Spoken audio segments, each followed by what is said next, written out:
جب دنیا کے اندر اندھیرا تھا اور ہر طرف کفر کا طوفان برپا تھا، باطل غالب تھا اور سچ بولنے والا ہر شخص تنہا تھا، تب ایک جماعت اٹھی جنہوں نے نبی کریم صلی اللہ علیہ وسلم کا ساتھ دیا، جنہیں دنیا صحابہ کرام رضوان اللہ علیہم اجمعین کے نام سے جانتی ہے۔ یہ وہ لوگ تھے جنہوں نے ایمان کی خاطر اپنی جان، مال، وطن، رشتہ دار سب کچھ قربان کر دیا۔ حضرت بلال رضی اللہ تعالیٰ عنہ کو گرم ریت کے اوپر لٹایا گیا، سینے پر بھاری پتھر رکھے گئے، کوڑے مارے گئے، لیکن ان کی زبان سے صرف ایک ہی صدا احد احد کی بلند ہوتی رہی۔ صحابہ کرام وہ عظیم ہستیاں ہیں کہ جو اپنا مال تک اسلام کی خاطر قربان کرنے سے پیچھے نہ رہے۔ غزوہ تبوک کے موقع پر نبی کریم صلی اللہ علیہ وسلم نے جب ان سے تعاون مانگا تو سیدنا عثمان غنی رضی اللہ تعالیٰ انہوں نے سینکڑوں اونٹ، گھوڑے اور دینار پیش کیے۔ جناب عمر بن خطاب رضی اللہ تعالیٰ انہوں نے اپنے گھر کا آدھا مال لا کر پیارے پیغمبر اسلام کے پاس رکھ دیا۔ جناب ابوبکر صدیق انہوں نے سارے کا سارا مال اپنے گھر کا لا کر رسول اللہ صلی اللہ علیہ وسلم کے قدموں مبارکوں میں رکھ دیا۔ اور جب نبی کریم صلی اللہ علیہ وسلم نے پوچھا کہ ابوبکر گھر کیا رکھ کر آئے ہو، تو فرمایا گھر میں اللہ اور اس کے رسول صلی اللہ علیہ وسلم کی محبت رکھ کر آیا۔ یہ ہیں وہ عظیم ہستیاں۔ اسی طرح صحابہ کرام وہ عظیم ہستیاں ہیں جنہوں نے اسلام کی خاطر اپنے وطن کی قربانی دی۔ ہجرت بھی قربانی کا ایک باب ہے۔ مکہ جیسا پیارا وطن چھوڑا، گھر بار، کاروبار، رشتہ دار سب کو خیر بات کہہ دیا۔ کیوں؟ کیونکہ یہ اسلام کا حکم تھا۔ حضرت صہیب رومی رضی اللہ تعالیٰ ان سے کفار نے کہا جانا ہے تو جاؤ، ہمارا مال چھوڑ کر جاؤ۔ کہنے لگے مال لے لو، مجھے میرا نبی محمد صلی اللہ علیہ وسلم چاہیے۔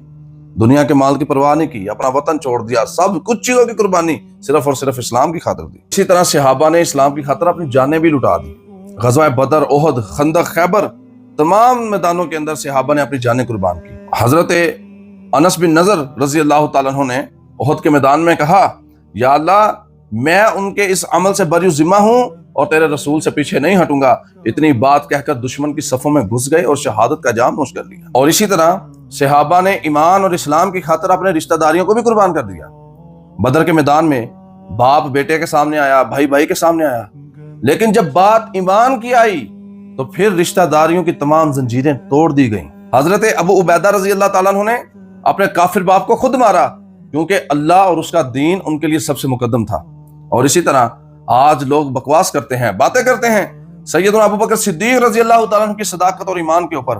وہ ایسی عظیم ہستی اسلام کے اندر آئی ہیں کہ بدر کے میدان کے بعد جناب ابوبکر صدیق اور ان کا بیٹا بیٹھے باتیں کر رہے تھے۔ بعد میں جب وہ مسلمان ہو گیا، کلمہ پڑھ لیا، تو کہنے لگا ابا جان آپ میدان بدر میں کئی دفعہ میری تلوار کے نیچے آئے تو میں نے اپنا والد سمجھ کر آپ کو چھوڑ دیا۔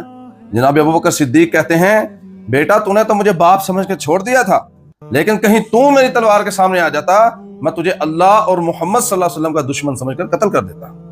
یہ تھے وہ عظیم صحابہ جن کی داستانیں آج تاریخ کا حصہ ہیں، اور لوگ چاہتے ہیں کہ ان کی داستانوں کو بھلا دیا جائے۔ صحابہ نہ ہوتے ہمیں کبھی زندگی میں اسلام کی دولت میسر ہی نہ آتی۔ میرے محترم پیارے بھائیوں اور بہنوں، آج ہمیں اسلام ملا، اذان ملی، قرآن ملا، نماز ملی اور دین کی دیگر باتیں ملی، تو یہ ساری کی ساری چیزیں صحابہ کی قربانیوں کا نتیجہ ہے۔ ہمیں سوچنا ہوگا کہ کیا ہم نے کبھی اسلام کی خاطر کوئی قربانی دی ہے؟ کیا ہم صحابہ کرام کے نقش قدم پر چلنے کے لیے تیار ہیں؟ اور ساتھ میں یہ دعا بھی کیا کریں کہ اللہ ہمیں صحابہ جیسا ایمان، اخلاص اور جذبہ عطا فرمائے، کیونکہ صحابہ کرام کا احسان ہے کہ ہم مسلمان ہیں۔